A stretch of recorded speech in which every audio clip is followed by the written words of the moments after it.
নমস্কার বন্ধুরা, welcome back to my channel Champa রান্নাঘর। আজ আমি আপনাদের সঙ্গে শেয়ার করব একদম অন্য রকমভাবে, উপর দিয়ে হবে মচমচে আর ভিতর হবে একদম সফট, একদম সোনালি কালারের, দেখতে দারুণ তালের বড়ার রেসিপি। সম্পূর্ণ অন্য রকমভাবে আজকের আমি আপনাদেরকে তৈরি করে দেখাবো। এই রকমভাবে যদি আপনারা তৈরি করেন, আমি আজ যেভাবে আপনাদেরকে দেখাবো, এইভাবে তালের বড়াটা তৈরি করলে একদম দুর্দান্ত খেতে হয় বন্ধুরা। আর এগুলো অনেক দিন পর্যন্ত স্টোর করে রাখা যায়। তাহলে চলুন বন্ধুরা দেখে নিই। প্রথমে আমি আপনাদেরকে দেখাবো জল ছাড়া কীভাবে তালের পাল্পটা বের করবেন। তার জন্য একটু পাকা তাল নিতে হবে। তালের আমি খোসাটাকে ছাড়িয়ে নিয়েছি। এবারে তালের আটিগুলোকে একটুখানি হাত দিয়ে খুব ভালো করে আমি একটু নরম করে নিচ্ছি। একটু পাকা হলে তালগুলো একটু এরকমভাবে নরম করে নিলে তাহলে আর কোনো রকম জল লাগে না। আর আমি আজকের যেভাবে তালের পাল্পটা বের করব, এতে কিন্তু কোনো রকম তালের আঁশ, যেই চুলগুলো রয়েছে তালের, এইগুলো পড়বে না, কোনো রকম ছাঁকতে হবে না তালের পাল্পটা। তার জন্য নিয়েছি একটা ছিদ্রযুক্ত থালা। এই থালার মধ্যেই আমি তালের পাল্পটা বের করে নেব।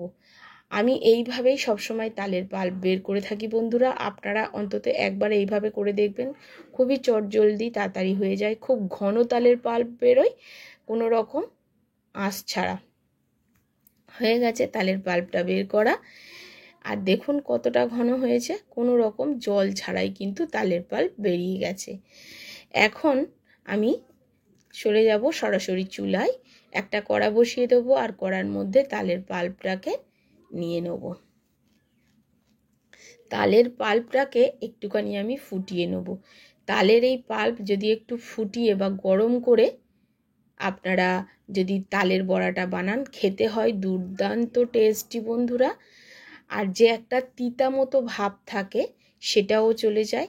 দেখলে মনে হবে যেন আপনারা রসগোল্লা খাচ্ছেন বা পান্তুয়া খাচ্ছেন। এইভাবে কিন্তু আমি জন্মাষ্টমীতে ঠাকুরের ভোগে দিয়ে থাকি। সেই রেসিপি আজ আমি আপনাদের সঙ্গে শেয়ার করছি। খুব ভালো করে তালের পাল্পটাকে মিডিয়াম ফ্লেমে নাড়াচাড়া করে নিচ্ছি। দেখুন যখন তালের পাল্পটা একটু জাস্ট ফুটে উঠবে, দেখুন ঠিক তখন গ্যাসের ফ্লেমটাকে আমি অফ করে দেবো। দেখুন এখন তালের পাল্পটা কিন্তু একটু ফুটে উঠেছে। হয়তো আপনারা বুঝতে পারছেন না, কিন্তু একটু যখন ফুটে ওঠা শুরু হবে ঠিক তখনই গ্যাসের ফ্লেমটাকে দেখুন অফ করে দিতে হবে। এই দেখুন তালের পাল্পটা ফুটছে, এখন গ্যাসের ফ্লেমটাকে অফ করে দেবো। দিয়ে এর মধ্যে আমি দিয়ে দেব 1 বাটি ময়দা। আপনারা চালের গুঁড়ো দিয়ে করতে পারেন বা আটা দিয়ে করতে পারেন। তো আমি এখানে 1 বাটি মতো ময়দা দিয়ে দিয়েছি।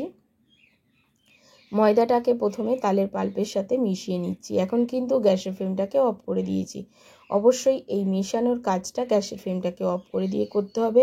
প্রত্যেকটা স্টেপ খুব ভালো করে শুনবেন বন্ধুরা, আর খুব ভালো করে দেখবেন, তাহলে আমার থেকেও ভালো আপনারা এই তালের বড়াটা বানাতে পারবেন।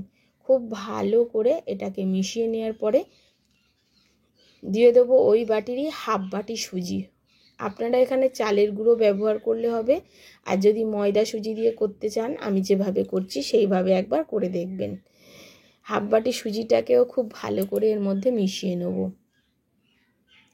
মেশানোর পরে এর মধ্যে আমি একটু কাজু বাদামের টুকরো ব্যবহার করছি। আপনারা চাইলে স্কিপ করতে পারেন, তবে বড়াটা খাওয়ার সময় যখন কিন্তু কাজু বাদামের টুকরো মুখে পড়বে, খেতে কিন্তু ভীষণ টেস্টি হবে। প্রথমে সুজিটাকে খুব ভালো করে মিশিয়ে নিয়েছি। এখন কিন্তু তালটা গরম আছে, আর গরম থাকা অবস্থাতেই আমি সমস্ত কিছু মেখে নেব। দিয়ে দিলাম কাজু বাদামের টুকরোগুলো, দিয়ে খুব ভালো করে আবারও একটু মিশিয়ে নেব। দিয়ে দিচ্ছি হাফ বাটি নারকেল কোড়া। অবশ্যই তালের পরিমাণ বাড়ার সঙ্গে সঙ্গে সমস্ত উপকরণের পরিমাণটাও বাড়বে। আর এখানে 1 বাটি মতো তালের পাল্প আমার ছিল। এখানে খেলে কিন্তু আপনি সুজি বা ময়দার টেস্ট পাবেন না, তালের বড়ার যে অরিজিনাল টেস্ট সেটাই কিন্তু পাবেন এইভাবে তালের বড়াটা বানালে। খুব ভালো করে নারকেলটাকে মিশিয়ে নিয়েছি। যখন নারকেল সব কিছু ঠিকঠাক মেশানো হয়ে যাবে তখন আমি এর মধ্যে ব্যবহার করছি এলাচের গুঁড়ো। একটুখানি এলাচের গুঁড়ো দিচ্ছি, আপনাদের অপছন্দ হলে নাও দিতে পারেন। আর দিয়ে দিচ্ছি আমি এখানে চিনির গুঁড়ো। যেহেতু ভগবানের ভোগের দেওয়ার জন্য বানাচ্ছি, এখানে আমি কোনো রকম লবণ ব্যবহার করছি না। আপনারা চাইলে অল্প একটু সন্দক লবণ ব্যবহার করতে পারেন। আর দেখুন বন্ধুরা, চিনিটাকে আমি গুঁড়ো করে দিয়েছি। আপনারা চাইলে গোটা চিনি দিতে পারেন, কিন্তু গোটা চিনি দিলে গলতে একটু সময় লাগবে। তো আমি সময়টা বাঁচানোর জন্যে চিনিটাকে একটু গুঁড়ো করে দিয়েছি। আর এখানে তালটা বেশ মিষ্টি ছিল, সেজন্য এখানে হাফ বাটি মতো চিনির গুঁড়ো দিয়েছি। আপনারা কিন্তু বুঝে শুনে দেবেন। আপনাদের একটু বেশি পরিমাণেও চিনি লাগতে পারে, আবার কম পরিমাণেও লাগতে পারে। চিনির পরিমাণটা আমি ঠিক বলতে পারবো না, কারণ আপনারা যে যেমন মিষ্টি খেতে পছন্দ করবেন বা তালটা কেমন মিষ্টি তার উপরে কিন্তু এই চিনি দেওয়াটা নির্ভর করে। এখন খুব ভালো করে দেখুন ব্যাটারটা আমার তৈরি হয়ে গেছে। বড়া করার উপকরণ আমার পুরো রেডি হয়ে গেছে। এইবারে আমি আগে থেকে একটা কড়া বসিয়ে নিয়েছি, আর কড়ার মধ্যে দিয়ে দিয়েছি সাদা তেল। এখন ছোট ছোট বড়ার আকারে আমি দিয়ে দিচ্ছি। দেখবেন এগুলো কত সুন্দর ফুলকো ফুলকো সফট আর উপর দিয়ে মুচমুচে হয় বন্ধুরা। খেতে কিন্তু ভীষণই টেস্টি হয়। একটা আপনাদেরকে ভেঙে দেখিয়ে দেবো ভেতরটা কতটা সুন্দর হয়েছে। এখন দেখুন সমস্ত যে কটা বড়া ধরবে সে কটা বড়া দিয়ে দিয়েছি। দেওয়ার পরে এখন দেখুন উল্টে পাল্টে লালচে সোনালি কালার করে ভেজে নেব। আর এই রকম সোনালি কালার করে ভেজে ভগবানকে না দিলে দেখবেন মনটাও বেশ ভালো লাগে না। দেখুন ঠিক এইরকম উল্টে পাল্টে লালচে করে আমি ভেজে নেব। প্লিজ বন্ধুরা, আমার এই ছোট্ট চ্যানেলে আপনাদের সাপোর্ট আর সাহায্যের খুবই প্রয়োজন। প্লিজ সাপোর্ট করবেন আর পাশে থাকবেন। কতটা যে সুন্দর হয় বন্ধুরা, এইভাবে তালের বড়া বানালে খেতে লাগে অপূর্ব। দেখুন কত সুন্দর কালার এসছে। আর আপনাদেরকে একবার সামনে দিয়ে আমি দেখিয়ে দেবো ভাজার পরে যে কত সুন্দর হয়। আর হ্যাঁ বন্ধুরা, যারা কিন্তু সবে সবে তালের বড়া ভাজা শিখছেন তারা কিন্তু অবশ্যই মিডিয়াম ফ্লেমে দিয়ে তালের বড়াটাকে ভাজবেন, তাহলে ভিতর দিয়েও ভালো কুক হবে। আর কালারটা দেখুন কতটা সুন্দর এসছে, ভিতর দিয়েও সুন্দর কুক হবে আর খেতেও দুর্দান্ত লাগবে। বন্ধুরা অবশ্যই মিডিয়াম ফ্লেমে দিয়ে ভাজবেন। প্রথমে তেলটাকে খুব ভালো করে গরম করে নিতে হবে, তারপরে মিডিয়াম ফ্লেমে দিয়ে বড়াগুলো ছাড়বেন। এখন দেখুন সমস্ত বড়াগুলো তৈরি হয়ে গেছে, আর আমি একটা প্লেট করে তুলেও নিয়েছি।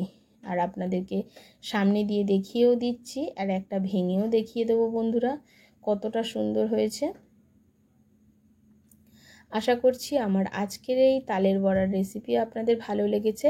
যদি ভালো লাগে অবশ্যই একটা লাইক করবেন, শেয়ার করবেন, আর কমেন্ট করে জানাতে ভুলবেন না আপনি কোথা থেকে আমার ভিডিওটি দেখছেন। আর দেখুন বন্ধুরা কত সুন্দর জালিদার, দুর্দান্ত হয়েছে। অবশ্যই একবার ট্রাই করবেন এই